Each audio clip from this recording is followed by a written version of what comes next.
Foi apoiante de José Luís Carneiro, gostou de ouvir Pedro Nuno Santos ou continua a sentir falta de propostas concretas para o país? Não, isto são...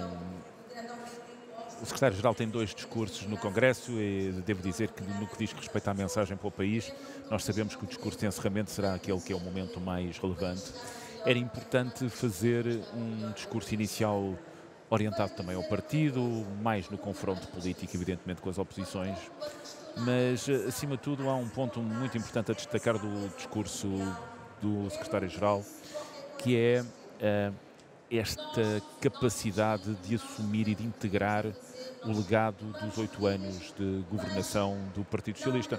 É muito importante, porque páginas tantas durante a discussão interna, houve ali um determinado momento em que parecia que o José Luís Carneiro assumia mais a integralidade do legado, enquanto que, obviamente, o Pedro Nuno Santos foi ministro, foi secretário de Estado, foi deputado, ou é deputado, e, portanto, mas havia a ideia que o José Luís Carneiro assumia mais a integralidade do legado, e eu acho que isso está absolutamente dissipado. Aliás, acho que foi sendo dissipado ao longo da campanha interna, e há aqui uma afirmação e um reconhecimento desse trabalho, sem prejuízo de todos, mas isso é mesmo todos, considerarmos que continuamos a ter problemas para resolver, que tudo aquilo que avançámos foi muito importante e que há satisfação em muitas políticas setoriais de coisas boas e muito importantes que fizemos. Eu, por exemplo, fui secretário de Estado de Internacionalização e no ano em que saí, Portugal atingiu 50% de peso das exportações no PIB.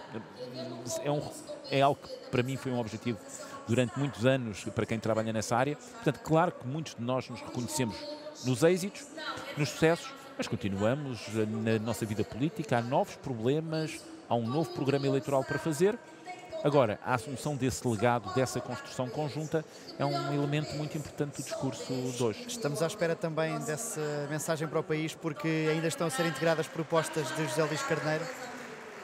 Sim, isso é de programa eleitoral, não é? E nós já sabemos hoje que o André Mos Caldas, que foi, no fundo, o redator da moção do José Luís Carneiro, está em interface com o Alexandre Leitão, que foi a redatora da moção apresentada pelo Pedro Nuno Santos, e também sabemos que há, em muitas matérias, aspectos que o José Luís Carneiro avançou e que penso que podem ser património coletivo do partido.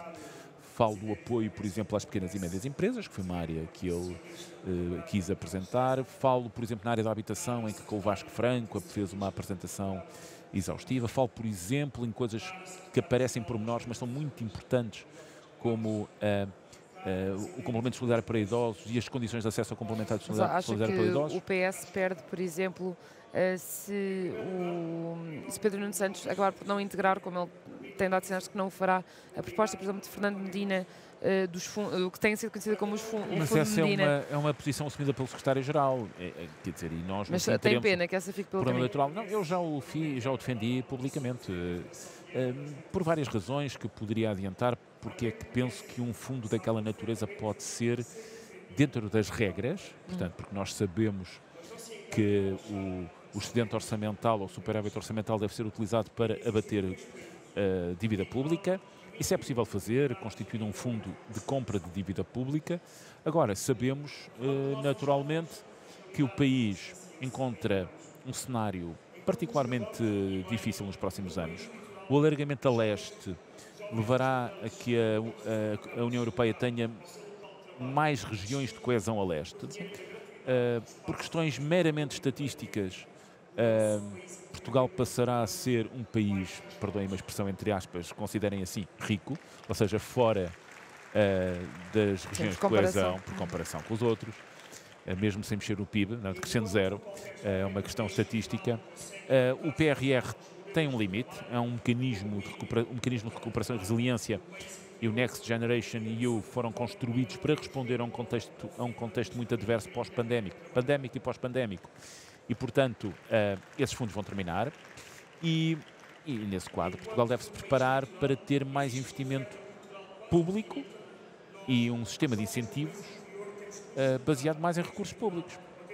E isso deve-nos fazer olhar para o futuro, que já não é tão longínquo assim, já agora eu acho que podemos antever, e perceber como o equilíbrio orçamental, que hoje, em 2023, o déficit estrutural ou o saldo estrutural, já não se pode falar de déficit, o saldo estrutural foi 0, o saldo estrutural para 2024, na previsão orçamental, é um déficit de 0,1 em saldo, não em valor nominal, e isso leva-nos a perceber que as nossas contas públicas, no futuro próximo, terão que ter um aumento do investimento público, público e não público. Vou dar um exemplo que é muito caro, não quero ser chato e aborrecido convosco, mas há um instrumento que é muito caro, que é os instrumentos que usamos para apoiar investimento direto estrangeiro, quando Portugal contratualiza com o investidor estrangeiro. O caso mais evidente é o da Auto Europa, a seu tempo, mas a Bosch, entre outras empresas espalhadas pelo país, a Embraer em Évora, só para dar alguns casos em que há contratualização. Hoje já não usamos fundos comunitários, porque para o PT 2030 há uma limitação e, portanto, aquilo que nós fazemos é apenas com fundos públicos. Nessa medida, a criação de um fundo que nos permita amortecer o efeito, o phasing out, de ter fundos comunitários para um quadro mais restritivo, é uma boa ideia. Não, é evidente que este problema existe. Agora, o secretário-geral terá, e a equipa de redação do programa eleitoral, estava a olhar, eu ia lhe pedir muita desculpa, porque vamos ter que interromper, e eu tenho certeza que o Eurico Dias também não vai querer perder esta intervenção, que é de Manuel Alegre, e que vamos ter que acompanhar também aqui na Rádio Observador. Vamos escutar, por isso, a intervenção de Manuel Alegre, um histórico militante do PS, como se percebe também pela própria recepção que está a ter neste congresso do PS, com os militantes de pé para receber Manuel Alegre.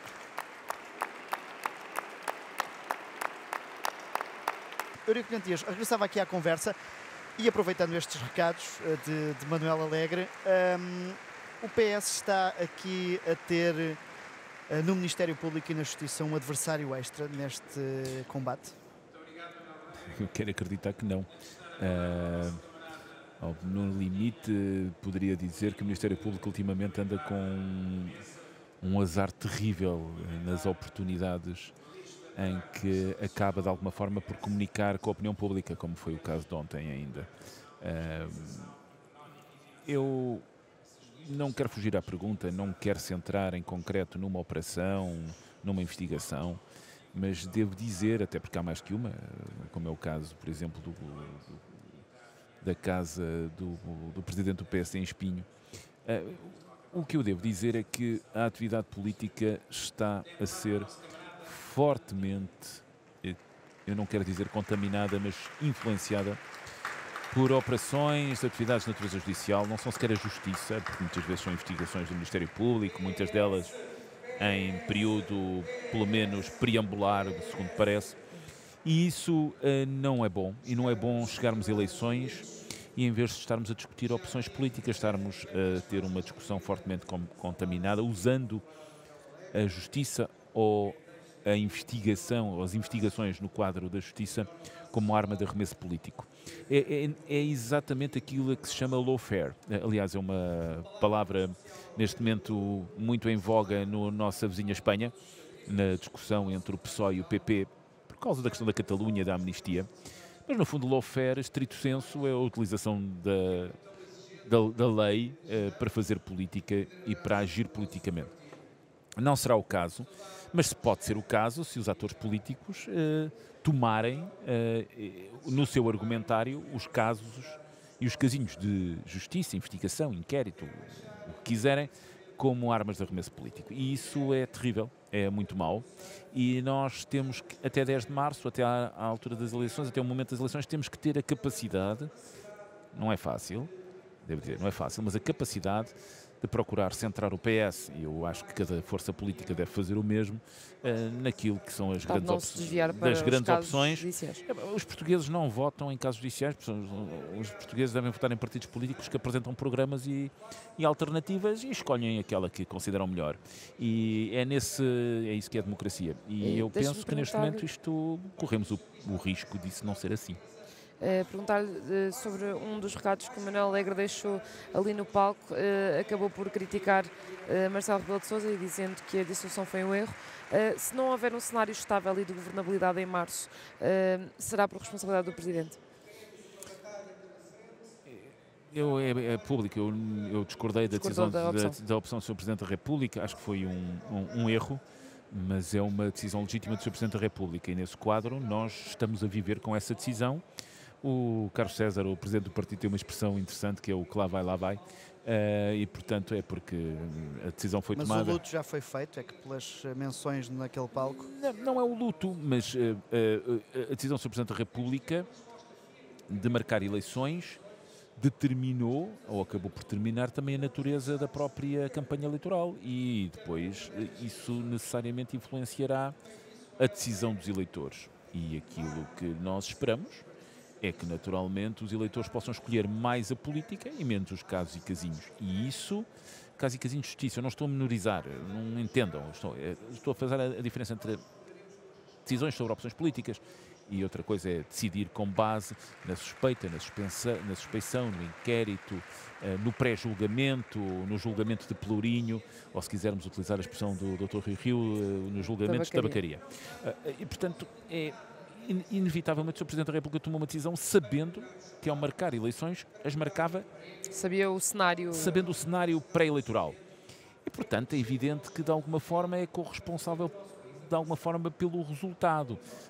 Cada eleitor é livre de votar em quem quer e, portanto, não é o Presidente da República que determina a percentagem que cada partido vai ter. Mas é evidente que o cenário pré-eleitoral está marcado pela forma como chegámos até à decisão do Sr. Presidente da República e isso é uma responsabilidade coletiva de todos, mas é também do Sr. Presidente da República, isso é uma evidência. Deixe-me só perguntar-lhe se neste período em que estamos, em que o PS tem um líder e um primeiro-ministro, que são pessoas diferentes, se não corre o risco de viver aqui uma fase de liderança bicéfala e se há espaço suficiente no PS para protagonismo de António Costa e de Pedro Nuno Santos? Eu devo dizer que nós teremos a dissolução da Assembleia da República dentro de uma semana, de forma grosseira, provavelmente na segunda-feira, dia 15 ou por aí. E, portanto, o Governo naturalmente terá que respeitar a lei eleitoral e, portanto, terá... Mas António Costa parece bastante ativo, ou seja, não parece propriamente um político a sair de cena. Eu acho que nós nunca o conhecemos pouco ativo, não é?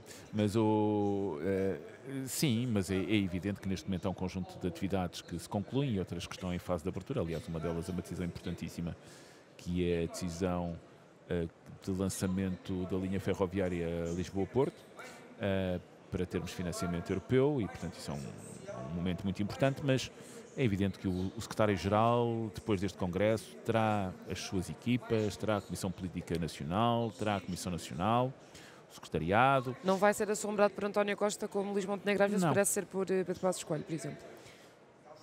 Pois, cada um tem o fantasma que merece, mas, perdoem-me a brincadeira, mas eu penso que hoje... E neste Congresso nós fizemos uma passagem de testemunho, essa passagem de testemunho que já tinha acontecido de alguma forma depois das eleições diretas, hoje foi consumada de outra forma e os portugueses agora o que querem saber do PS é o que é que vamos fazer no futuro próximo se formos governo e não tanto aquilo que foi o passado. E eu penso que o Dr. António Costa tem todas as condições de lado a lado connosco participar no processo eleitoral e ajudar-nos a ter uma grande vitória no dia 10 de março. Eurico Matias, muito obrigado pelo seu tempo. Foi aqui uma entrevista em duas partes, interrompemos aqui para ouvir... Mas foi um gosto para ouvir Manuel Alegre. Muito obrigado. Ouviu aqui na nossa companhia.